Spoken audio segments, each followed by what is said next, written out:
തൃശ്ശൂരിലെ മുരിങ്ങൂർ ദേശീയപാതയിൽ തടി കയറ്റി വന്ന ലോറി മറിഞ്ഞുണ്ടായ അപകടത്തിന്റെ CCTV ദൃശ്യങ്ങൾ. റോഡിലെ വെള്ളം നിറഞ്ഞ കുഴിയിൽ വീണാണ് ഈ ലോറി മറിഞ്ഞത്.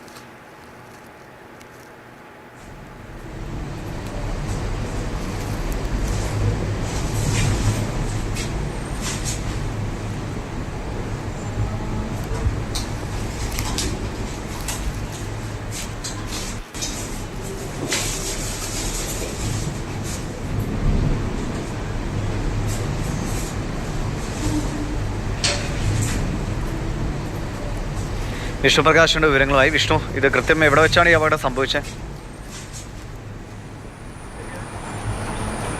ആ ദിവസം മുരിങ്ങൂരിനടുത്താണ്, മുരിങ്ങൂർ ജംഗ്ഷന് സമീപത്തായിരുന്നു ഈ ഒരു അപകടം സംഭവിക്കുന്നത്. നമുക്കറിയാം, ഇന്ന് രാവിലെ മുതൽ വലിയ ഗതാഗത കുരുക്ക് ഉണ്ടായിരുന്ന ഒരു പ്രദേശമായിരുന്നു. ഈ ഗതാഗത കുരുക്കിന് ഒരു കാരണമായി പറയുന്നത് ഈ തടി കയറ്റി വന്ന ഈ വാഹനം മറിഞ്ഞതാണ് എന്നായിരുന്നു ഇന്ന് രാവിലെ മുതൽ നമുക്ക് ലഭിച്ചുകൊണ്ടിരുന്ന വിവരം. അതിൻ്റെ ദൃശ്യങ്ങളാണ് ഇപ്പോൾ പുറത്തു വന്നിട്ടുള്ളത്. നമുക്ക് ആ ദൃശ്യങ്ങൾ തന്നെ വ്യക്തമായി തന്നെ കാണാം. ഒരു വാഹനം തടി കയറ്റി വന്ന ഒരു വലിയ ലോറി ആ ഒരു പ്രദേശത്തൂടെ പോകുമ്പോൾ അവിടെ ഉണ്ടായിരുന്ന ആ റോഡിൽ ദേശീയപാത നിർമ്മാണവുമായി ബന്ധപ്പെട്ട് നടക്കുന്ന ജോലികൾ നടക്കുന്ന പാതയിലൂടെ ആ വാഹനം സഞ്ചരിക്കുന്നത്.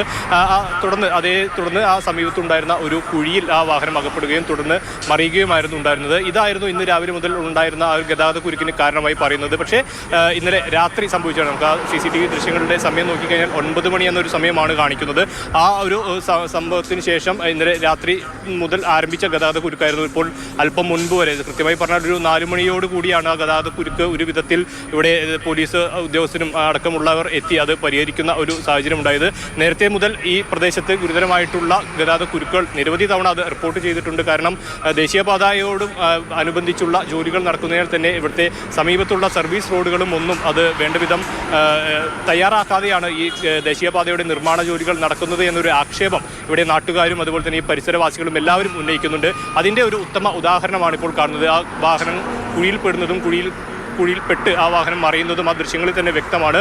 ഇത്തരത്തിലുള്ള റോഡുകൾ ഇതും ഇന്നിപ്പോൾ വാഹനം വീണത് ഒരു കാരണമായി പറയുമെങ്കിലും പക്ഷേ ഈ ഒരു വഴിയിലുള്ള ആ ഒരു അതിൻ്റെ പാത നേരെ ശരിയാക്കാത്തത് തന്നെയാണ് ഇത്തരത്തിൽ നിരന്തരമായുള്ള ഒരു നീണ്ട ഗതാഗത കുരുക്കിന് കാരണമായ അപകടമായിട്ട് മനസ്സിലാകുന്ന ഇതാണ്. റോഡിലെ കുഴിയിൽ വീണാണ് ഈ ലോറി മറിഞ്ഞത്. തുടർന്നാണ് പിന്നീട് വലിയ ബ്ലോക്ക് ഉണ്ടാവുകയും രാവിലെയൊക്കെ 4-5 മണിക്കൂറൊക്കെ ആളുകൾ റോഡിൽ കുടുങ്ങി പോകുന്ന സ്ഥിതി ഉണ്ടായത്. അതിനുശേഷം ഇപ്പോൾ ആളുകളെ വഴി തിരിച്ചുവിടാൻ വേണ്ടി ചെറുവാഹനങ്ങളൊക്കെ മറ്റ് പല വഴികളിലൂടെയും പോട്ടയിലും ഒക്കെ ആയിട്ട് പല വഴികളിലൂടെ ഇടവഴികളിലൂടെ വഴി തിരിച്ചുവിട്ടാണ് ഗതാഗതം ഏകദേശം ഒന്ന് ക്രമീകരിച്ചിരിക്കുന്നത്. വിഷ്ണുപ്രകാശാണ് വിവരങ്ങൾ നൽകിയത്.